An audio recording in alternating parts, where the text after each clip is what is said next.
ಇಡೀ ದೇಶಕ್ಕೆ ಒಂದು ಬೆಂಚ್ ಮಾರ್ಕ್ ಆಗುವ ರೀತಿಯಾದಂತ ಬಂದಂತ ತೀರ್ಪು ಅದು ದರ್ಶನ್ ವಿಚಾರಕ್ಕೆ ಸಂಬಂಧಪಟ್ಟಂತೆ. ಯಾಕೆಂದ್ರೆ ಆ ರೀತಿಯಾಗಿ ಮಹತ್ವದ ತೀರ್ಪನ್ನ ಸುಪ್ರೀಂ ಕೋರ್ಟ್ ಕೊಟ್ಟಿದ್ದಂಥದ್ದು. ಸೊ ಹೀಗಾಗಿ 7 ಜನ ಆರೋಪಿಗಳು ಯಾರು ಬೇಲ್ ಮೇಲೆ ಹೊರಗಡೆ ಇದ್ರು, ಟೋಟಲಿ ರೇಣುಕಾಸ್ವಾಮಿ ಕೊಲೆ ಪ್ರಕರಣಕ್ಕೆ ಸಂಬಂಧಪಟ್ಟಂತೆ 17 ಜನ ಆರೋಪಿಗಳು ಇದ್ದಿದ್ದಂಥದ್ದು. ಅದರಲ್ಲಿ ಪ್ರಮುಖವಾಗಿ 7 ಜನರ ಜಾಮೀನು ರದ್ದಾಗಿರುವಂಥದ್ದು. ಅವರೆಲ್ಲರನ್ನೂ ಕೂಡ ಈಗ ಆಲ್ರೆಡಿ ಪರಪ್ಪನ ಅಗ್ರಹಾರ ಜೈಲಿಗೆ ಹಾಕಲಾಗಿದೆ. ಇನ್ನ ಪರಪ್ಪನ ಅಗ್ರಹಾರ ಜೈಲಿಗೆ ಹೋದ್ಮೇಲೆ ಡಿ ಗ್ಯಾಂಗ್ ಚಡಪಟಿಕೆ ಜಾಸ್ತಿ ಆಗ್ತಾ ಇದೆ. ಚಿತ್ರದುರ್ಗದಲ್ಲಿ ಬಂಧಿಸಿದ್ದಂತ ಮತ್ತಿಬ್ಬರನ್ನು ಕೂಡ ಪರಪ್ಪನ ಅಗ್ರಹಾರ ಜೈಲಿಗೆ ಹಾಕಲಾಗಿದೆ. ಜೈಲು ವಾತಾವರಣಕ್ಕೆ ಹೊಂದಿಕೊಳ್ಳುವಂತ ಅನಿವಾರ್ಯತೆ, ಯಾಕೆಂದ್ರೆ ತಪ್ಪು ಮಾಡಿದ್ಮೇಲೆ ಶಿಕ್ಷೆಯನ್ನು ಅನುಭವಿಸಲೇಬೇಕಾಗಿದೆ. ಅದು ಸ್ಪೆಷಲಿ ಈ ಪ್ರಕರಣಕ್ಕೆ ಸಂಬಂಧಪಟ್ಟಂತೆ ನೋಡೋದಾದ್ರೆ ಸುಪ್ರೀಂ ಕೋರ್ಟ್ ಒಂದು ಮಹತ್ವದ ತೀರ್ಪನ್ನು ಕೊಟ್ಟಿದ್ದು, ಅದು ಬೆಂಚ್ ಮಾರ್ಕ್ ಆಗಬೇಕು ಅನ್ನುವಂಥ ನಿಟ್ಟಿನಲ್ಲಿ ಎಲ್ಲ ರಾಜ್ಯಗಳ ಹೈಕೋರ್ಟ್ಗೂ ಕೂಡ ಈ ತೀರ್ಪು ಹೋಗಬೇಕು, ಆದೇಶ ಹೋಗಬೇಕು ಅಂತ ಹೇಳೋದ್ರ ಜೊತೆಗೆ ಕಾನೂನಿಗಿಂತ ಯಾರು ದೊಡ್ಡವರಲ್ಲ ಅನ್ನುವಂಥ ಒಂದು ಸ್ಪಷ್ಟ ಸಂದೇಶವನ್ನ ಕೂಡ ಕೊಟ್ಟಂತಾಯ್ತು. ಯಾಕೆಂದ್ರೆ ಆಲ್ಮೋಸ್ಟ್ ಎಲ್ಲ ಜನರಿಗೂ ಕೂಡ ಅಷ್ಟೇ, ಎಲ್ಲ ಸಾರ್ವಜನಿಕರಿಗೆ, ಬಡವರಿಗೆ, ಮಧ್ಯಮ ವರ್ಗದವರಿಗೆ, ಅನ್ಯಾಯಕ್ಕೊಳಗಾದಂಥವ್ರಿಗೆ ಎಲ್ಲ ವ್ಯವಸ್ಥೆ ಮೇಲೂ ಕೂಡ ಒಂದು ಬೇಸರ, ರೋಸಿ ಹೋಗ್ಬಿಟ್ಟಿದ್ರು. ಒಂದು ರಾಜಕಾರಣ ಆಗಲಿ, ರಾಜಕಾರಣಿಗಳಾಗಲಿ, ಅಧಿಕಾರಿಗಳಾಗಲಿ, ಕಾರ್ಯಾಂಗ ಆಗಲಿ, ಎಲ್ಲದ್ರ ಮೇಲೂ ಕೂಡ ರೋಸಿ ಹೋಗಿದ್ದಂಥ ಜನಕ್ಕೆ ಕೆಲವೊಂದು ತೀರ್ಪುಗಳು ನ್ಯಾಯಾಂಗದ ಮೇಲೂ ಕೂಡ ಒಂದು ಸ್ವಲ್ಪ ಸಂಶಯ ಮೂಡುವಂಥ ರೀತಿಯಲ್ಲಿ, ಸ್ವಲ್ಪ ಬೇಸರವನ್ನು ತರಿಸುವಂಥ ರೀತಿಯಲ್ಲೇ ಇದ್ದಿದ್ದಂಥದ್ದು. ಆದರೆ ಪ್ರಜ್ವಲ್ ರೇವಣ್ಣನ ಪ್ರಕರಣ, ಕಾಮುಕ ಇದ್ನಲ್ಲ ಪ್ರಜ್ವಲ್ ರೇವಣ್ಣನ ಪ್ರಕರಣ, ಮತ್ತು ಒಂದು ಕಡೆ ದರ್ಶನ್ ಪ್ರಕರಣಕ್ಕೆ ಸಂಬಂಧಪಟ್ಟಂತೆ ಬಂದಿರುವಂಥ ತೀರ್ಪುಗಳು ನಂಬಿಕೆಯನ್ನ ಹೆಚ್ಚಿಸ್ತಾ ಇದೆ ಅಂತ ಹೇಳಿದ್ರೆ ತಪ್ಪಾಗ್ಲಿಕ್ಕಿಲ್ಲ. ಇನ್ನು ದರ್ಶನ್ ವಿಚಾರಕ್ಕೆ ಸಂಬಂಧಪಟ್ಟಂತೆ ಏನೇನೆಲ್ಲ ಆಯಿತು ಇವತ್ತು, ದರ್ಶನ್ ಬಂದಿಯಾದಂಥ ಸಂದರ್ಭದಲ್ಲಿ ಒಂದೊಂದಾಗಿ ನೋಡ್ತಾ ಹೋಗೋಣ. ದರ್ಶನ್ ಜೈಲಿನಲ್ಲಿ ಬಂದಿ ಆಗಿದ್ದಾರೆ. ಆ ವಿಚಾರಕ್ಕೆ ಸಂಬಂಧಪಟ್ಟಂತೆ ಗಮನಿಸೋದಾದ್ರೆ ಏನೆಲ್ಲ ಆಯಿತು ಇವತ್ತು ಡೇ 1 ಅಂತ. ಪರಪ್ಪನ ಅಗ್ರಹಾರದಲ್ಲಿರುವಂಥ ಕಾಟೇರ, ಪರಪ್ಪನ ಅಗ್ರಹಾರಕ್ಕೆ ನಿನ್ನೆ ಹಾಕಲಾಗಿರುವಂಥದ್ದು. ನಿನ್ನೆ 5 ಜನನ ಹಾಕಿದ್ರು, ಇವತ್ತು ಮತ್ತಿಬ್ಬರನ್ನ ಹಾಕಲಾಗಿದೆ, ಅನುಕುಮಾರ್ ಮತ್ತು ಜಗದೀಶ್ನನ್ನ. ಸಾಮಾನ್ಯ ವಿಚಾರಣಾಧೀನ ಬಂದಿಯಾದಂಥ ದಾಸ ಈಗ ಆರೋಪಿ ಆಗಿರುವಂಥ ಹಿನ್ನೆಲೆಯಲ್ಲಿ ಸಾಮಾನ್ಯ ವಿಚಾರಣಾಧೀನ ಆರೋಪಿ ಆಗಿದ್ದಾರೆ. ಕ್ವಾರಂಟೈನ್ ಜೈಲಿನಲ್ಲಿರುವಂಥದ್ದು ದರ್ಶನ್ ಅಂಡ್ ಟೀಮ್. ಸದ್ಯಕ್ಕೆ ಈಗ ನಿನ್ನೆ ಅವ್ರನ್ನೆಲ್ಲರನ್ನೂ ಕೂಡ ಕ್ವಾರಂಟೈನ್ ಜೈಲಿನಲ್ಲಿ ಹಾಕಲಾಗಿರುವಂಥದ್ದು. ಪ್ರದೂಷ್, ಯಾರು ಲಕ್ಷ್ಮಣ್, ನಾಗರಾಜ್ ಮತ್ತೆ ದರ್ಶನ್, ಈ 4 ಜನ ಕ್ವಾರಂಟೈನ್ ಬ್ಯಾರಕ್ನಲ್ಲಿದ್ದಾರೆ. ಇನ್ನು ಮಹಿಳಾ ಬ್ಯಾರಕ್ನಲ್ಲಿರುವಂಥದ್ದು ಪವಿತ್ರ ಗೌಡ, ಆಕೆಯನ್ನ ಮಹಿಳಾ ಬ್ಯಾರಕ್ಕಿಗೆ ಹಾಕಲಾಗಿದೆ. ಈ ಮುಂಚೆನೂ ಕೂಡ ಆಕೆ ಅಲ್ಲೇ ಇದ್ದಿದ್ದು. ಜೈಲಿನ ಮೆನುವಿನಂತೆ ಉಪ್ಪಿಟ್ಟನ್ನ ಬೆಳಗ್ಗೆ ಕೊಡಲಾಗಿತ್ತು. ಜೈಲಿನ ಮೆನುನಲ್ಲಿ ಏನಿರುತ್ತೆ ಅದನ್ನು ಕೊಟ್ಟಿರ್ತಾರೆ. ಇವರೇನು ಸ್ಪೆಷಲು, ಸೆಲೆಬ್ರಿಟೀಸು, ದುಡ್ಡಿದೆ ಅಂದ್ಬಿಟ್ಟು ಸ್ಪೆಷಲ್ ಆಗಿ ಏನು ಕೊಟ್ಟಿರಲ್ಲ. ಈ ಮುಂಚೆ ಎಲ್ಲ ಕೊಟ್ಟಿದ್ರು, ರಾಜಾತಿಥ್ಯ ಮಾಡಿದಂಥ ಕಾರಣಕ್ಕೋಸ್ಕರನೇ ಅದೇನೇನೆಲ್ಲ ವಿವಾದ ಆಯಿತು. ಸುಪ್ರೀಂ ಕೋರ್ಟ್ನಲ್ಲೂ ಕೂಡ ತೀರ್ಪನ್ನು ಕೊಡುವಂಥ ಸಂದರ್ಭದಲ್ಲಿ ಯಾವ ರೀತಿಯಾಗಿ ನ್ಯಾಯಮೂರ್ತಿಗಳಾಗಿರುವಂಥ ಪರ್ದಿವಾಲ್ ಅವರು ಮತ್ತೆ ಅಲ್ಲಿ ಮತ್ತೊಬ್ಬರು ಇದ್ದಂಥವರು ಆಕ್ರೋಶವನ್ನು ವ್ಯಕ್ತಪಡಿಸಿದ್ರು, ನಿಮಗೂ ಕೂಡ ಗೊತ್ತಿದೆ. ಇನ್ನು ಸ್ವಾತಂತ್ರ್ಯ ದಿನಾಚರಣೆ ಹಿನ್ನೆಲೆಯಲ್ಲಿ ಲಡ್ಡನ್ನು ವಿತರಣೆ ಮಾಡಲಾಗ್ತಾ ಇತ್ತು, ಅದನ್ನು ಈ ಆರೋಪಿಗಳಿಗೂ ಕೂಡ ಕೊಡಲಾಗಿದೆ.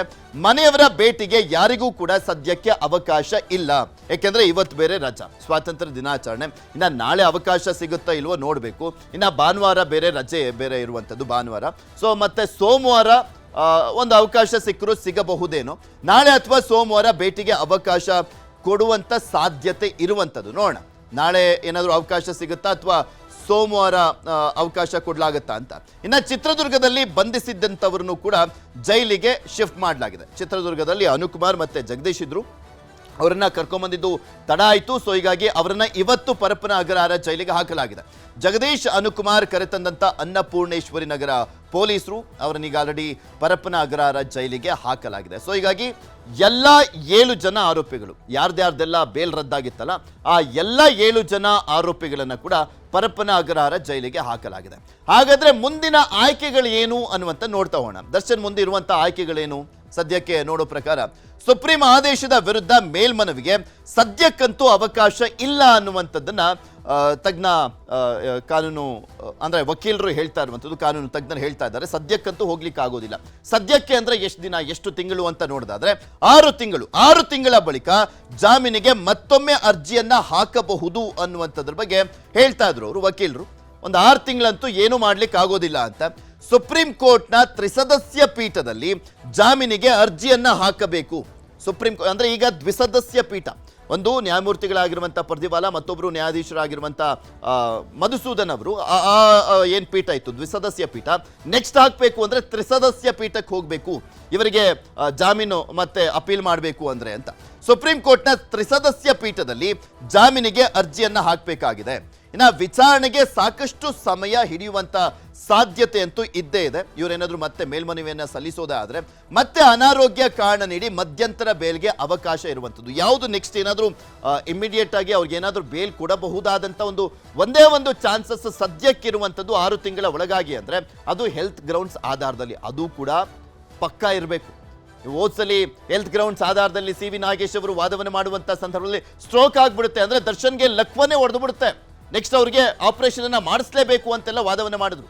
ಅದಾದ್ಮೇಲೆ ಏನೇನೆಲ್ಲ ಆಯಿತು ಎಲ್ರಿಗೂ ಗೊತ್ತಿರುವಂಥದ್ದು. ಈ ಕ್ಷಣದವರೆಗೂ ಕೂಡ 9 ತಿಂಗಳಾಯಿತು ಅವರು ಜೈಲಿಂದ ಹೊರಗೆ ಬಂದು, ಈ ಕ್ಷಣದವರೆಗೂ ಕೂಡ ಶಸ್ತ್ರಚಿಕಿತ್ಸೆ ಆಗಲೇ ಇಲ್ಲ. ಸೊ ಹೀಗಾಗಿ ಹೆಲ್ತ್ ಗ್ರೌಂಡ್ಸ್ ಆಧಾರದಲ್ಲಿ ನೆಕ್ಸ್ಟ್ ಏನಾದರೂ ಅಪ್ಲಿಕೇಶನ್ ಹಾಕುವಂಥ ಸಂದರ್ಭದಲ್ಲಿ ಇಂಚಿಂಚು ಚೆಕ್ ಮಾಡಬೇಕಾಗುತ್ತೆ, ಆಗಿದೆಯಾ ಇಲ್ವಾ, ಇವ್ರಿಗೆ ಏನಾದರೂ ಪ್ರಾಬ್ಲಮ್ ಇದೆಯಾ ಇಲ್ವಾ ಅನ್ನುವಂಥದ್ರ ಬಗ್ಗೆ ಸಂಪೂರ್ಣವಾದಂಥ ಮಾಹಿತಿಯನ್ನು ಕೊಟ್ಟರೆ ಅದನ್ನ ಪರಿಶೀಲಿಸಿ ಮತ್ತೇನಾದರೂ ಕ್ರಾಸ್ ವೆರಿಫಿಕೇಶನ್ಗೆ ಕಳಿಸ್ತಾರೆ ಏನೋ ಗೊತ್ತಿಲ್ಲ. ಅದಾದ ನಂತರ ಹೌದಪ್ಪ ಇವ್ರು ಹೇಳ್ತಾ ಇರುವಂಥದ್ದು ನಿಜ ಅಂತ ಬೇಕಿದ್ರೆ ಜಾಮೀನು ಸಿಕ್ಕಿದ್ರು ಸಿಕ್ಕಬಹುದು, ನಿಜ ಏನಾದರೂ ಅನಾರೋಗ್ಯ ಆದರೆ. ಸುಪ್ರೀಂ ಕೋರ್ಟ್ ತೀರ್ಪು ಕೂಡ ಆಗ ಪ್ರಭಾವವನ್ನು ಬೀರುತ್ತೆ. ಯಾಕೆಂದರೆ ಸುಪ್ರೀಂ ಕೋರ್ಟ್ ಆ ಒಂದು ವಿಚಾರವನ್ನು ಕೂಡ ಮೆನ್ಷನ್ ಮಾಡಿರುವಂಥದ್ದು. ಈ ಹಿಂದೆ ಕೊಟ್ಟಿದ್ದಂಥ ಹೆಲ್ತ್ ಗ್ರೌಂಡ್ಸ್ ಆಧಾರದಲ್ಲಿ ಅವರಿಗೆ ಜಾಮೀನು ಸಿಕ್ಕರೂ ಕೂಡ ಯಾಕೆ ಶಸ್ತ್ರಚಿಕಿತ್ಸೆ ಆಗಲಿಲ್ಲ, ಇಲ್ಲಿ ಕಾನೂನನ್ನು ಮೀರಿ ಇವರು ಏನೇನೆಲ್ಲ ಬ್ರೇಕ್ ಮಾಡ್ಬೋದು, ರೂಲ್ಸ್ಗಳನ್ನು ಬ್ರೇಕ್ ಮಾಡಿದ್ದಾರೆ ಅನ್ನುವಂಥ ಅಭಿಪ್ರಾಯ ಕೂಡ ವ್ಯಕ್ತವಾಗಿತ್ತು. ಇನ್ನು ನೆಕ್ಸ್ಟು ನೋಡೋದಾದ್ರೆ ಟ್ರಯಲ್ ಟೆನ್ಷನ್ ಈಗ ದರ್ಶನ್ಗೆ ಎದುರಾಗ್ತದೆ. ಏನಪ್ಪ ಟ್ರಯಲ್ ಟೆನ್ಷನ್ನು ಅಂದರೆ, ಈಗ ಸೆಷನ್ಸ್ ಕೋರ್ಟ್ನಲ್ಲಿ ಈ ಪ್ರಕರಣ ಇದ್ದಿದ್ದಂಥ ಹಿನ್ನೆಲೆಯಲ್ಲಿ ಸೆಷನ್ಸ್ ಕೋರ್ಟ್ನಲ್ಲಿ ನೆಕ್ಸ್ಟು ಟ್ರಯಲ್ ಆರಂಭವಾಗುತ್ತೆ. ಜೈಲು ಬಂದಿಯಾಗಿರುವಂಥ ದರ್ಶನ್ಗೆ ಟ್ರಯಲ್ ಟೆನ್ಷನ್ ಈಗ ಶುರು ಆಗಿರುವಂಥದ್ದು. ಟ್ರಯಲ್ ಅಂದರೆ ವಾದ ಪ್ರತಿವಾದ ಶುರುವಾಗುತ್ತೆ. ಈ ಒಂದು ಪ್ರಕರಣಕ್ಕೆ ಸಂಬಂಧಪಟ್ಟಂತೆ ಏನೇನಾಯಿತು ಅನ್ನುವಂಥದ್ರ ಬಗ್ಗೆ ಸಂಪೂರ್ಣವಾಗಿ ವಾದ ಪ್ರತಿವಾದ ಆಗುವಂಥದ್ದೇ ಸೆಷನ್ಸ್ ಕೋರ್ಟ್ನಲ್ಲಿ. ಇನ್ನು 6 ತಿಂಗಳು ದರ್ಶನ್ಗೆ ಜಾಮೀನು ಸಿಗೋದು ಕಷ್ಟ ಅಂತ ಕೂಡ ಈಗ ಆಲ್ರೆಡಿ ಹೇಳ್ತಾ ಇದ್ವಿ ನಾವು. 6 ತಿಂಗಳಲ್ಲಿ ಟ್ರಯಲ್ ಮುಗಿಸೋದಾಗಿ ಹೇಳಿರುವಂಥದ್ದು ಸರ್ಕಾರಿ ಪರ ವಕೀಲರು. ಇಲ್ಲಿ ಇನ್ನೂ ಒಂದು ಚಾನ್ಸು ಅಂತ ನೋಡೋದಾದ್ರೆ ಸೆಷನ್ಸ್ ಕೋರ್ಟ್ನಲ್ಲಿ ಒಂದು 3 ತಿಂಗಳ ಒಳಗಡೆನೆ ಟ್ರಯಲ್ ಆರಂಭವಾಗಿ ವಾದ ಪ್ರತಿವಾದವಾಗಿ ಅಕಸ್ಮಾತ್ ಇವರು ಅಪರಾಧಿ ಅಂತಾನೆ ಏನಾದರೂ ತೀರ್ಪು ಬಂತು ಅಂತ ಇಟ್ಕೊಳ್ಳಿ, ಆ ಸಂದರ್ಭದಲ್ಲಿ 3 ತಿಂಗಳ ಒಳಗಾಗಿನೇ ಹೈಕೋರ್ಟ್ಗೆ ಹೋಗ್ಬೋದು ಇವರು, ಜಾಮೀನು ಬೇಕು ಅಂತ ಅವಾಗ ಹೈಕೋರ್ಟ್ಗೆ ಹೋಗ್ಬೋದು. ಯಾಕೆಂದ್ರೆ ಆ ತೀರ್ಪು ಬಂದುಬಿಟ್ಟಿರುತ್ತೆ ಅಪರಾಧಿ ಅಂತ. ಸೊ ಹೀಗಾಗಿ ಅದನ್ನ ಪ್ರಶ್ನೆ ಮಾಡಿ ಹೈಕೋರ್ಟ್ಗೆ ಹೋಗ್ಬೋದು. ಆ ಸಂದರ್ಭದಲ್ಲಿ ಏನಾದರೂ ಬೇಕಿದ್ರೆ ಹೊರಗಡೆ ಬರುವಂಥ ಚಾನ್ಸಸ್ ಇರುತ್ತೆ, ಅಪರಾಧಿ ಅಂತ ಏನಾದರೂ ತೀರ್ಪು ಬಂದಂಥ ಸಂದರ್ಭದಲ್ಲಿ, ಈ ಟ್ರಯಲ್ ಆದಂಥ ಸಂದರ್ಭದಲ್ಲಿ. ಅದು 6 ತಿಂಗಳ ಒಳಗಡೆ ಆದರೆ ಅಂತ ನಾನು ಹೇಳ್ತಾ ಇರೋದು. ಇನ್ನು ಆರೋಪ ಸಾಬೀತಾದರೆ ಕೊಲೆ ಕೇಸ್ನ ಅಪರಾಧಿಗಳಾಗ್ತಾರೆ. ಪ್ರಜ್ವಲ್ ರೇವಣ್ಣ ಆಗಿದಾನಲ್ಲ ಈಗ, ಆತ ಈಗ ಅಪರಾಧಿ. ಜನಪ್ರತಿನಿಧಿಗಳ ವಿಶೇಷ ಕೋರ್ಟ್ ಕೊಟ್ಟಂತ ತೀರ್ಪು, ಆತ ಜೀವನ ಪರ್ಯಂತ ಇರಬೇಕಾಗಿದೆ. ಸೊ ಹೀಗಾಗಿ ಆತ ಅಪರಾಧಿ. ಆತ ನೆಕ್ಸ್ಟ್ ಏನಾದರೂ ಅಪೀಲ್ ಮಾಡಬೇಕು ಅಂದರೆ ಹೈಕೋರ್ಟ್ಗೆ ಹೋಗಬೇಕಾಗಿರುವಂಥದ್ದು. ಅದೇ ರೀತಿಯಾಗಿ ದರ್ಶನ್ ಪ್ರಕರಣದಲ್ಲೂ ಕೂಡ ಅಷ್ಟೇ, ಅಪರಾಧಿ ಅಂತಾದರೆ ಜೈಲು ಶಿಕ್ಷೆ ನಿಗದಿ ಆಗತ್ತೆ. ಎಷ್ಟು ವರ್ಷ ಜೈಲು ಶಿಕ್ಷೆ, ಅದೇನು 10 ವರ್ಷ ಜೈಲು ಶಿಕ್ಷೆನ ಅಥವಾ ಜೀವಾವಧಿ ಶಿಕ್ಷೆನ ಅನ್ನುವಂಥದ್ದನ್ನ ಕಾದು ನೋಡಬೇಕು. ಇವನ್ ಗಲ್ಲು ಶಿಕ್ಷೆ ವಿಚಾರನೂ ಕೂಡ ಕೆಲವೊಂದು ಬರ್ತವೆ ಸೆಕ್ಷನ್ಗಳ ವಿಚಾರದಲ್ಲಿ ನಾವು ನೋಡೋದಾದ್ರೆ. ಆದರೆ ಆ ರೀತಿಯಾಗಿ ತುಂಬಾ ರೇರೆಸ್ಟ್ ಕೇಸ್ಗಳಲ್ಲಿ ಮಾತ್ರ ಗಲ್ಲು ಶಿಕ್ಷೆಯನ್ನ ಕೊಟ್ಟಿರುವಂಥದ್ದು. ಇಲ್ಲಿ ಮೇಯ್ನ್ ಆಗಿ ನಾವು ಗಮನಿಸೋದಾದ್ರೆ 10 ವರ್ಷ ಜೈಲು ಶಿಕ್ಷೆ ಆಗಬಹುದು, ಇಲ್ಲಾಂದ್ರೆ ಜೀವಾವಧಿ ಶಿಕ್ಷೆ ಆಗಬಹುದು. ಈಗ ಜೀವಾವಧಿ ಶಿಕ್ಷೆ ಅಂದ್ರೆ ಅದರ ವ್ಯಾಖ್ಯಾನ ಹೇಗೆ ಅಂದ್ರೆ ಜೀವನ ಪರ್ಯಂತ ಜೈಲಿನಲ್ಲೇ ಇರಬೇಕು ಅಂತ. ಇನ್ನು ಟ್ರಯಲ್ ಮುಗೋವರೆಗೂ ಕೂಡ ಅಲ್ಲಿ ದರ್ಶನ್ ಅಲ್ಲೇ ಇರಬೇಕಾಗತ್ತೆ.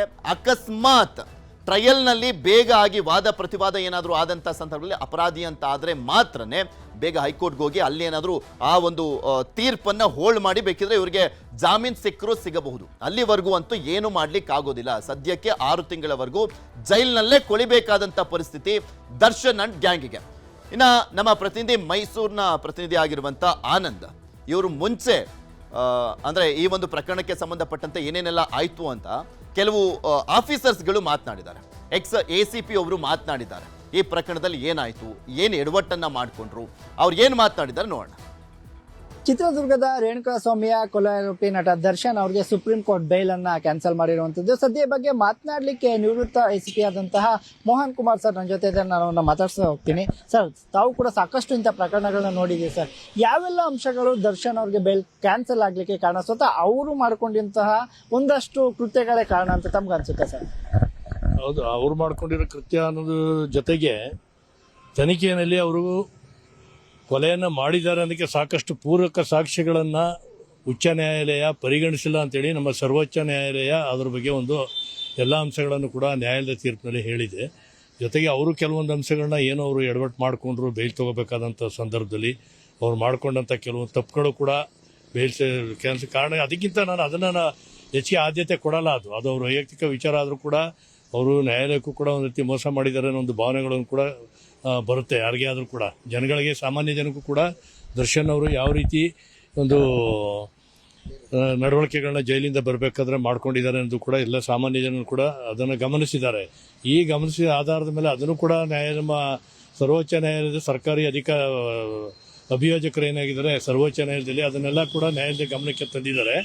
ಈಗ ನ್ಯಾಯಾಲಯಕ್ಕೆ ಗಮನಕ್ಕೆ ತಂದ ನಂತರವೂ ಕೂಡ ನ್ಯಾಯಾಲಯ, ಸರ್ವೋಚ್ಚ ನ್ಯಾಯಾಲಯ ಹೆಚ್ಚಿನ ಗಮನಿಸಿರ್ತಕ್ಕಂಥದ್ದು ತನಿಖೆಯಲ್ಲಿರ್ತಕ್ಕಂಥ ಪ್ರಮುಖವಾದ ಸಾಕ್ಷಿಗಳು ಮತ್ತು ಅಂಶಗಳನ್ನು ಉಚ್ಚ ನ್ಯಾಯಾಲಯ ಯಾಕೆ ಪರಿಗಣಿಸಿಲ್ಲ ಅನ್ನೋದನ್ನು ಕೂಡ ಗಮನ ಇಟ್ಕೊಂಡೆ ಕೂಡ ಇದನ್ನು ಅವರಿಗೆ ಬೇಲನ್ನು ಕ್ಯಾನ್ಸಲ್ ಮಾಡಿದೆ ಅಂತ ನಾನು ಹೇಳ್ತೀನಿ. ಘಟನೆ ನಡೀಲಿಕ್ಕೆ, ಒಂದು ಕೃತ್ಯ ನಡೀಲಿಕ್ಕೆ ಏನೆಲ್ಲ ಸಾಕ್ಷಿಗಳನ್ನು ನಮ್ಮ ತನಿಖಾಧಿಕಾರಿಗಳು ಅವತ್ತೊಂದು ದಿವಸ ನಡೆದಂಥ ನಮ್ಮ ACP ಇರ್ಬೋದು, DCP ಇರ್ಬೋದು, ದಯಾನಂದ್ ಅವರ ನೇತೃತ್ವದಲ್ಲಿ ಏನು ತನಿಖೆ ನಡೀತು, ಆ ತನಿಖೆ ನಡೆದಂಥ ಸಂದರ್ಭದಲ್ಲಿ ಯಾವ್ಯಾವ ಮುಖ್ಯವಾದ ಅಂಶಗಳೆಲ್ಲವನ್ನೂ ಕೂಡ ನ್ಯಾಯಾಲಯ ಪರಿಗಣಿಸಬೇಕಾಯಿತು. ಹೈಕೋರ್ಟ್ನಲ್ಲಿ ಅದನ್ನು ಪರಿಗಣಿಸಿಲ್ಲ. ಮುಖ್ಯವಾದ ಅಂಶಗಳು ಇವೆ. ಕೊಲೆ ಮಾಡಿದ್ದಕ್ಕೆ ಸಾಕಷ್ಟು ಪೂರಕವಾದ ಸಾಕ್ಷಿಗಳಿದೆ. ದುಡ್ಡಿರೋರಿಗೆ ಮತ್ತು ರಾಜಕೀಯ ವಲಯದವರಿಗೆ ಮತ್ತು ಸೆಲೆಬ್ರಿಟಿಗಳಿಗೆ, ಹೆಸರು ಮಾಡಿದವರಿಗೆಲ್ಲ ಈ ರೀತಿ ಒಂದು ಇರೋ ನ್ಯಾಯ ಆಗ್ತದೆ. ಇಲ್ಲದೇ ಇರೋರಿಗೆ ಒಂದು ನ್ಯಾಯ ಅನ್ನೋದನ್ನು ಕೂಡ ಪರಿಗಣಿಸ್ಕೊಂಡು ಅದನ್ನೇ ಎತ್ತಿ ತೋರಿಸ್ತಾ ಇರೋದು ಇವತ್ತು ಸರ್ವೋಚ್ಚ ನ್ಯಾಯಾಲಯ. ಏನಂದರೆ ಕಾನೂನು ಎಲ್ರಿಗೂ ಒಂದೇ, ದುಡ್ಡಿರೋರಿಗೆ ಮತ್ತು ಹೆಸರು ಮಾಡಿದವ್ರಿಗೆ ಮತ್ತು ಸೆಲೆಬ್ರಿಟಿಗಳಿಗೆ ಒಂದಿಲ್ಲ, ಬಡಬಗರಿಗೂ ಕೂಡ ಒಂದಿಲ್ಲ, ಎಲ್ರಿಗೂ ಕೂಡ ಒಂದೇ ಇದೆ ಅನ್ನೋದನ್ನು ಕೂಡ ಎತ್ತಿ ತೋರಿಸಿ ಈ ನ್ಯಾಯಾಲಯ ಜಾಮೀನನ್ನು ಕ್ಯಾನ್ಸಲ್ ಮಾಡಿದೆ. ಇವತ್ತು ದರ್ಶನ್ ಅವರು ಒಳ್ಳೊಳ್ಳೆ ಕೆಲಸಗಳನ್ನ ಮಾಡಿದ್ದಾರೆ, ಇಲ್ಲ ಅಂತ ಹೇಳ್ತಾ ಇಲ್ಲ. ಮಾಡಿದ್ದಾರೆ ಅನ್ನೋ ಕಾರಣಕ್ಕೆ ಏನು ಬೇಕಾದ್ರೂ ಮಾಡ್ಬೋದು ಅನ್ನೋದು ಕೂಡ ತಪ್ಪಾಗ್ತದೆ. ಕಾನೂನು ಕೈಗೆ ತಗೊಳ್ಳೋದು ಕೂಡ ತಪ್ಪಾಗ್ತದೆ. ಇದು ಆಗಬಾರ್ದಾಯ್ತು ಅವ್ರ ಜೀವನದಲ್ಲಿ. ಆಗಿರೋದ್ರಿಂದ ಅದು ಮಾಡಿರೋದ್ರಿಂದ ಎಷ್ಟು ಜನ ಕುಟುಂಬಗಳಿಗೆ ಎಷ್ಟೆಲ್ಲ ನೋವುಗಳಾಗ್ತಾ ಇದೆ ಎಂದು ಎಲ್ಲ ಜಗಜ್ಜಾಹಿರಾಗ್ಬಿಟ್ಟಿದೆ. ಇವತ್ತು ಪ್ರತಿದಿನಗಳು ಆಗ್ತಾ ಇದೆ, ಪ್ರತಿದಿನ ನೋಡ್ತಾ ಇದ್ದಾರೆ ಎಲ್ಲ ಜನ ಎಷ್ಟು ನೋವುಗಳು ಅನುಭವಿಸ್ತಾ ಇದ್ದಾರೆ, ಯಾರೆಲ್ಲ ಅನುಭವಿಸ್ತಾ ಇದ್ದಾರೆ. ಅಷ್ಟೇ ನಾನು ಹೇಳಕ್ಕೆ ಇಷ್ಟಪಡ್ತೀನಿ. ಅಂದ್ರೆ ಇದಿಷ್ಟು ನಿವೃತ್ತ ಪೊಲೀಸ್ ಅಧಿಕಾರಿಯಾದಂತಹ ಮೋಹನ್ ಕುಮಾರ್ ಸರ್ ಅವರ ಮಾತುಗಳು. ಅಂದ್ರೆ ಇದೊಂದು ಐತಿಹಾಸಿಕ ತೀರ್ಪು. ದರ್ಶನ್ ಸಹ ಈ ರೀತಿಯ ಕೃತ್ಯಗಳಲ್ಲಿ ಭಾಗಿಯಾಗಬಾರ್ದು, ಎಲ್ಲೋ ಪ್ರಚೋದನೆಯೂ ಸಹ ಇವೆಲ್ಲವೂ ಕೂಡ ಕಾರಣ ಆಗಿದೆ. ಕ್ಯಾಮ್ರಾ ಪರ್ಸನ್ ರಾಹುಲ್ ಜೊತೆ ಆನಂದ್ KS ನ್ಯೂಸ್ 18 ಮೈಸೂರು. ನಾವು ಪ್ರಮುಖವಾಗಿ ನೋಡೋದಾದ್ರೆ, ಒಮ್ಮೆ ರೀಕಾಲ್ ಮಾಡೋದಾದ್ರೆ ಈ ಪ್ರಕರಣವನ್ನ ಜೂನ್ 11ನೇ ತಾರೀಕು 2024 ಸಂದರ್ಭದಲ್ಲಿ ದರ್ಶನ್ ಅನ್ನ ಒಂದು ಹೋಟೆಲ್ನಿಂದ ಕರ್ಕೊಂಡ್ ಬರ್ತಾರಲ್ವಾ ಪೊಲೀಸರು. ಆ ಒಂದು ಹೋಟೆಲ್ ಈಗ ಹೇಗಿದೆ, ಮತ್ತೆ ಅಲ್ಲಿ ಏನೆಲ್ಲ ಸಂದರ್ಭ ಎದುರಾಗಿತ್ತು ಈ ಹಿಂದೆ ಆತನನ್ನ ಅರೆಸ್ಟ್ ಮಾಡುವಂತ ಸಂದರ್ಭದಲ್ಲಿ, ಅಲ್ಲಿಂದ ಒಂದು ಪ್ರತ್ಯಕ್ಷ ವರದಿಯನ್ನ ಕೊಟ್ಟಿದ್ದಾರೆ ನಮ್ಮ ಪ್ರತಿನಿಧಿ ಆನಂದ್. ನೋಡ್ಕೊಂಬರೋಣ. ಚಿತ್ರದುರ್ಗದ ರೇಣುಕಾಸ್ವಾಮಿ ಕೊಲೆ ಪ್ರಕರಣಕ್ಕೆ ಸಂಬಂಧಿಸಿದಂತೆ ಈಗಾಗಲೇ ಸುಪ್ರೀಂ ಕೋರ್ಟ್ ದರ್ಶನ್ ಅವರ ಜಾಮೀನನ್ನ ರದ್ದು ಮಾಡಿರುವಂತದ್ದು. ಇನ್ನು ದರ್ಶನ್ ಅವರು ಚಿತ್ರದುರ್ಗದ ರೇಣುಕಾಸ್ವಾಮಿ ಕೊಲೆ ಪ್ರಕರಣಕ್ಕೆ ಸಿಲುಕುವ ಮುನ್ನ ಅಂತಂದ್ರೆ ಏನು ಜೂನ್ 10ರಂದು ಮೈಸೂರಿನಲ್ಲೂ ಕೂಡ ತಂಗಿದ್ರು. ಇನ್ನು ನೀವು ದೃಶ್ಯದಲ್ಲಿ ನೋಡ್ತಾ ಇರ್ಬೋದು, ಇದೇ ಹೋಟೆಲ್ ನಿಂದ ನಟ ಕೊಲೆ ಆರೋಪಿ ಚಾಲೆಂಜಿಂಗ್ ಸ್ಟಾರ್ ದರ್ಶನ್ ಅವರನ್ನ ಪೊಲೀಸರು ಅರೆಸ್ಟ್ ಮಾಡಿ ಕರ್ಕೊಂಡು ಹೋಗಿದ್ದಂಥದ್ದು. ಅಂದ್ರೆ ಏನು ಡೆವಿಲ್ ಚಿತ್ರದ ಶೂಟಿಂಗ್ ಆಗಿ ನಟ ದರ್ಶನ್ ಅವರು ಮೈಸೂರಿಗೆ ಬಂದಿರ್ತಾರೆ. ಮೈಸೂರಿನ ಲಲಿತಾ ಮಹಲ್ ಪ್ಯಾಲೇಸ್ ಏನಿದೆ ಅಲ್ಲಿ ಡೆವಿಲ್ ಚಿತ್ರತಂಡದ ಶೂಟಿಂಗ್ ಕೂಡ ನಡೀತಾ ಇರುತ್ತೆ. 3 ದಿನಗಳ ಕಾಲ ದರ್ಶನ್ ಅವರು ಮೈಸೂರಿನಲ್ಲೇ ಉಳಿದುಕೊಳ್ಳುವಂತ ಸ್ಥಿತಿ ಸಹ ನಿರ್ಮಾಣ ಆಗಿರುತ್ತೆ. ಯಾವಾಗ ಡೆವಿಲ್ ಚಿತ್ರತಂಡ ಮೈಸೂರಿನ ಲಲಿತಾ ಮಹಲ್ ಪ್ಯಾಲೇಸ್ ನಲ್ಲಿ ಶೂಟಿಂಗ್ ಮಾಡ್ತಾ ಇರುತ್ತೋ, ದರ್ಶನ್ಗಾಗಿ ಇಲ್ಲಿನ ಹೋಟೆಲ್ ಅಲ್ಲಿ ರೂಮ್ ಸಹ ಹಾಕಿಕೊಡ್ಲಾಗಿತ್ತೆ. ಈ ಹಿನ್ನೆಲೆಯಲ್ಲಿ ನಟ ದರ್ಶನ್ ಅವರು ಇಲ್ಲೇ ಸಹ ತಂಗಿರ್ತಾರೆ. ಇನ್ನು ಜೂನ್ 11ರಂದು ಏನಿದೆ, ಅಂದು ಬೆಳಗ್ಗೆ ಎಂದಿನಂತೆ ನಟ ದರ್ಶನ್ ಅವರು ಮೈಸೂರಿನ ಈ ಹೋಟೆಲ್ ನಿಂದ ಕುವೆಂಪು ನಗರದಲ್ಲಿರುವ ಗೋಲ್ಡನ್ ಜಿಮ್ಗೆ ಬೆಳಗ್ಗೆ 6 ಗಂಟೆಗೆ ತೆರಳಿ ವರ್ಕೌಟ್ ಅನ್ನ ಸಹ ಮಾಡ್ತಾರೆ. ಅಲ್ಲಿ ವರ್ಕೌಟ್ ಅನ್ನ ಮಾಡಿದ ಬಳಿಕ ಅಲ್ಲಿ ಫ್ರೆಶ್ ಜ್ಯೂಸ್ ಅನ್ನ ಸೇವಿಸಿ ಇನ್ನೇನೋ ಹೊರ ಬರಬೇಕು ಅನ್ನುವಷ್ಟರಲ್ಲೇ ಬೆಂಗಳೂರಿನಿಂದ ಬಂದಂತಹ ಪೊಲೀಸರು ಒಂದು ತಂಡ ಮೈಸೂರಿನ ಈ ಹೋಟೆಲ್ ಮುಂಭಾಗ ಇದ್ರೆ, ಮತ್ತೊಂದು ತಂಡ ಅವರು ವರ್ಕೌಟ್ ಮಾಡ್ತಿದ್ದಂತಹ ಗೋಲ್ಡನ್ ಜಿಮ್ ಬಳಿ ಹೋಗಿ ಅವ್ರನ್ನ ಕರೆತರುವಂತ ಕೆಲಸಕ್ಕೆ ಮುಂದೆ ಆಗ್ತಾರೆ. ಯಾಕೆ ನನ್ನ ಕರ್ಕೊಂಡು ಹೋಗ್ತಾ ಇದ್ದೀರಾ ಅಂತ ನಟ ದರ್ಶನ್ ಅವರು ಕೇಳಿದಾಗ ಎಲ್ಲದಕ್ಕೂ ಕೂಡ ಉತ್ತರ ಕೊಡ್ತೇವೆ, ಸದ್ಯ ನೀವು ನನ್ನ ಜೊತೆ ಬನ್ನಿ ಅಂತ ಹೇಳಿ ಅವ್ರನ್ನ ಈ ಹೋಟೆಲ್ ಬಳಿ ಕರ್ಕೊಂಡ್ ಬರ್ತಾರೆ. ಇಲ್ಲಿ ಬಂದಂತ ನಟ ದರ್ಶನ್ ಅವರು ನಾನು ನನ್ನ ಜೀಪಿನಲ್ಲೇ ಬರ್ತೇನೆ ಅಂತ ಪೊಲೀಸರಿಗೆ ಹೇಳ್ತಾರೆ. ಆದ್ರೆ ಯಾವುದಕ್ಕೂ ಸಹ ಪೊಲೀಸರು ಅನುವು ಮಾಡಿಕೊಡೋದಿಲ್ಲ. ಬದಲಾಗಿ ನೀವು ಸುಮ್ಮನೆ ನಮ್ಮ ಜೀಪನ್ನು ಹತ್ತಬೇಕು ಅಂತೇಳಿ ನಟ ದರ್ಶನ್ ಅವರನ್ನ ಏನು ಕುವೆಂಪು ನಗರದ ಗೋಲ್ಡ್ ಜಿಮ್ ನಿಂದ ಕರೆದುಕೊಂಡು ಬಂದು ಇಲ್ಲಿ ತಮ್ಮ ವ್ಯಾನಿನಲ್ಲಿ ಅಂದ್ರೆ ತಮ್ಮ ಪೊಲೀಸರ ವೆಹಿಕಲ್ ನಲ್ಲಿ ಕರೆದುಕೊಂಡು ಹೋಗುವಂತ ಕೆಲಸಕ್ಕೆ ಮುಂದಾಗ್ತಾರೆ. ಬಳಿಕ ನಟ ದರ್ಶನ್ ಅವರು ಮೈಸೂರಿನಿಂದ ಬೆಂಗಳೂರಿನತ್ತ ಹೋಗಿ ಅಲ್ಲಿಂದ ಅನ್ನಪೂರ್ಣೇಶ್ವರಿ ನಗರದ ಠಾಣೆ ಏನಿದೆ ಅಲ್ಲಿಂದ ಅವರ ಮತ್ತೊಂದು ಈ ಆರೋಪ ಅಂದ್ರೆ ಕೊಲೆ ಆರೋಪದಲ್ಲಿ ಸಿಕ್ಕಿದಂತ ಮತ್ತೊಂದು ಮೊದಲು ಶುರುವಾಗುವಂತದ್ದು. ಇನ್ನು ಅರೆಸ್ಟ್ ಆಗುವ ಮೊದಲು ಸಹ ನಟ ದರ್ಶನ್ ಅವರು ಮೈಸೂರಿಗೆ ಬಂದು ತಮ್ಮ ಫಾರ್ಮ್ ಹೌಸ್ ನಲ್ಲೂ ಸಹ ಉಳ್ಕೊಂಡಿರ್ತಾರೆ. ಅಲ್ಲದೆ ಏನು ತಮ್ಮ ನೆಚ್ಚಿನ ಪ್ರಾಣಿ ಪಕ್ಷಿಗಳಾದಂತಹ ಫಾರ್ಮ್ ಹೌಸ್ ಅನ್ನ ಮಾಡಿರುವಂತದ್ದು ನಟ ದರ್ಶನ್ ಅವರು ಮೈಸೂರು ಜಿಲ್ಲೆಯ ಟಿ ನರಸೀಪುರ ತಾಲೂಕಿನ ಕೆಂಪೇನುಡಿ ಗ್ರಾಮದಲ್ಲಿ. ಇಲ್ಲಿ ಡೆವಿಲ್ ಚಿತ್ರದ ಶೂಟಿಂಗ್ ಸಹ ನಡೀತಾ ಇದ್ರು ಕೂಡ ಇಲ್ಲಿ ಹೋಟೆಲ್ ರೂಮ್ ನಲ್ಲಿ ಅಂದ್ರೆ ನಿರ್ಮಾಪಕರು ಹೋಟೆಲ್ ನಲ್ಲಿ ರೂಮ್ ಮಾಡಿಕೊಟ್ಟಿದ್ರು ಅಂತೂ ಸಹ ಅಲ್ಲೂ ಸಹ ಒಂದು ದಿನ ಹೋಗಿ ತಂಗಿರ್ತಾರೆ. ತಮ್ಮ ಪ್ರಾಣಿ ಪಕ್ಷಿಗಳ ಜೊತೆ ಕೂಡ ಇರ್ತಾರೆ. ಅದರ ನಂತರದ ದಿನದಲ್ಲಿ ಇಲ್ಲಿ ಬಂದು ಉಳಿದುಕೊಳ್ಳುವಂತ ಕೆಲಸಕ್ಕೆ ಮುಂದಾಗ್ತಾರೆ. ಅವರ ಮ್ಯಾನೇಜರ್ ನಾಗರಾಜ್ ಸಹ ಇಲ್ಲಿ ಬಂದು ಅವ್ರನ್ನ ಭೇಟಿ ಮಾಡಲು ಸಹ ಮುಂದಾಗಿರ್ತಾನೆ.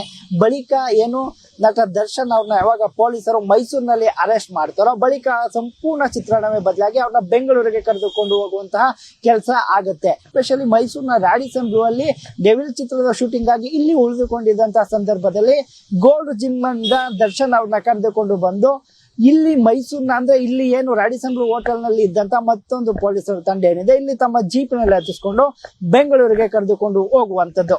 ಕ್ಯಾಮ್ರಾ ಪರ್ಸನ್ ರಾಹುಲ್ ಜೊತೆ Anand KS, news 18 Mysuru.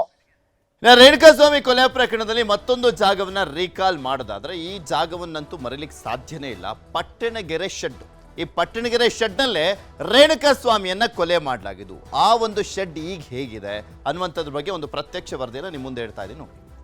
2024 June 11 ಅವತ್ತು ಯಾರಿಗೂ ಕೂಡ ಊಹೆ ಕೂಡ ಇರಲಿಲ್ಲ ನಟ ದರ್ಶನ್ ಬಂಧನವಾಗ್ತಾರೆ ಅಂತ ಹೇಳಿ. ಆದ್ರೆ ಚಿತ್ರದುರ್ಗದ ರೇಣುಕಾಸ್ವಾಮಿ ಒಂದು ಅಶ್ಲೀಲ ಮೆಸೇಜ್ ಅನ್ನ ಪವಿತ್ರ ಗೌಡ ಕಳಿಸಿದಂತ ಹಿನ್ನೆಲೆಯಲ್ಲಿ ಆತನನ್ನ ಕಿಡ್ನಾಪ್ ಮಾಡಿ ರಾಜರಾಜೇಶ್ವರಿ ನಗರದ ಪಟ್ಟಣಗೆರೆ ಶೆಡ್ಗೆ ಕರ್ಕೊಂಡ್ಬಂದು ಚಿತ್ರಹಿಂಸೆ ನೀಡಿ ಕೊಲೆ ಮಾಡಿದ್ರು ಅಂತೇಳಿ ಸದ್ಯ ನಾವೀಗ ಪಟ್ಟಣಗೆರೆ ಶೆಡ್ ಬಳಿ ಇದ್ದೇವೆ.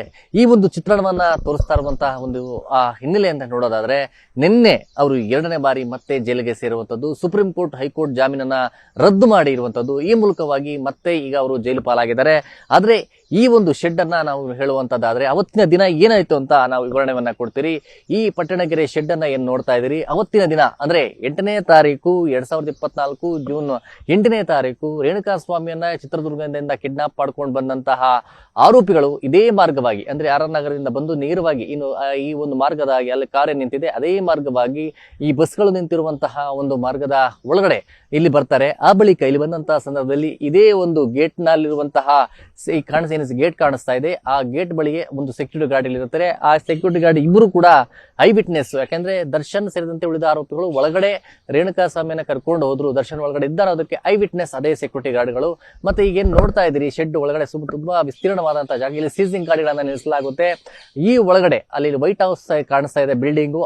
ಆ ಬಿಲ್ಡಿಂಗ್ ನಲ್ಲಿ ರೇಣುಕಾಸ್ವಾಮಿಯನ್ನ ಚಿತ್ರಹಿಂಸೆ ಕೊಟ್ಟು ಹೊಡೆದಿರುವಂತದ್ದು. ಆ ಬಳಿಕ ಅಲ್ಲಿ ಪಕ್ಕದಲ್ಲಿ ತೆಂಗಿನ ಮರ ಕಾಣಿಸ್ತಾ ಇರುವಂತಹ ಪಕ್ಕದಲ್ಲೇ ಇನ್ನೊಂದು ಶೆಡ್ ಕೂಡ ಇರುವಂತದ್ದು. ಆ ಶೆಡ್ ಅಲ್ಲಿ ರೇಣುಕಾಸ್ವಾಮಿಯನ್ನ ಇರಿಸಿ ಅಲ್ಲಿ ಆತನಿಗೆ ಚಪ್ಪಳಿಯಲ್ಲಿ ಪವಿತ್ರ ಗೌಡ ಹೊಡೆದಿರುವಂತದ್ದು. ಆ ಬಳಿಕ ಬಸ್ಗೆ ಹಿಡಿದು ಅಂದ್ರೆ ಎರಡು ಕಾಲನ್ನ ಹಿಡಿದು ಬಸ್ಗೆ ಹೊಡೆದಿರುವಂತದ್ದು. ಮತ್ತೆ ಲಾಠಿ ಮತ್ತೆ ಇದರಿಂದ ಸಿಕ್ಕಿರುವಂತಹ ರೆಂಬೆಗಳಿಂದ ಆತನನ್ನ ಹೊಡೆದಿರುವಂತದ್ದು ಕೂಡ ಆ ಒಂದು ದೃಢಪಟ್ಟಿತ್ತು. ಮತ್ತೆ ಅಲ್ಲಿನ ಮಣ್ಣಿನ ಸ್ಯಾಂಪಲ್ ಅಲ್ಲೂ ಕೂಡ ದರ್ಶನ್ ಆಗಿದೆ, ಉಳಿದ ಆರೋಪಿಗಳ ಒಂದು ಮಣ್ಣಿನ ಸ್ಯಾಂಪಲ್ ಆ ಜಾಗದಲ್ಲಿ ಇದ್ರು ಅನ್ನೋದಕ್ಕೆ ಸಾಮ್ಯತೆ ಕೂಡ ಕಂಡು ಬಂದಿತ್ತು. ಪಟ್ಟಣಗೆರೆ ಶೆಡ್ ಏನಿದೆ, ಪಟ್ಟಣಗೆರೆ ಶೆಡ್ ಕೊಲೆ ಆದಂತಹ ಸ್ಪಾಟ್. ಈ ಒಂದು ಸ್ಪಾಟ್ ಅಲ್ಲೇ ಅವತ್ತು ಕಾರ್ಗಳಲ್ಲಿ ಬಂದು ಅನಂತರ ಮೃತಪಟ್ಟಂತ ನಂತರ ಇಲ್ಲಿಂದ ಕರ್ಕೊಂಡು ಹೋಗಿರುವಂತದ್ದು. ಅಂದ್ರೆ ಮೊದಲು ಮಾರಣಾಂತಿಕವಾಗಿ ಒಂದು ಹಲ್ಲೆಯನ್ನ ಮಾಡ್ತಾರೆ. ಆ ಬಳಿಕ ಇಲ್ಲಿಂದ ಅವರು ಹೊರಗಡೆ ಹೋದಂತಹ ಸಂದರ್ಭದಲ್ಲಿ ಇಲ್ಲಿ ಮೆಗ್ಗಾರ್ ಮಿಷಿನ್ ಮೂಲಕ ಕರೆಂಟ್ ಶಾಕ್ ಕೊಡುವಂತ ಕೆಲಸವನ್ನ ಕೂಡ ಮಾಡ್ತಾರೆ.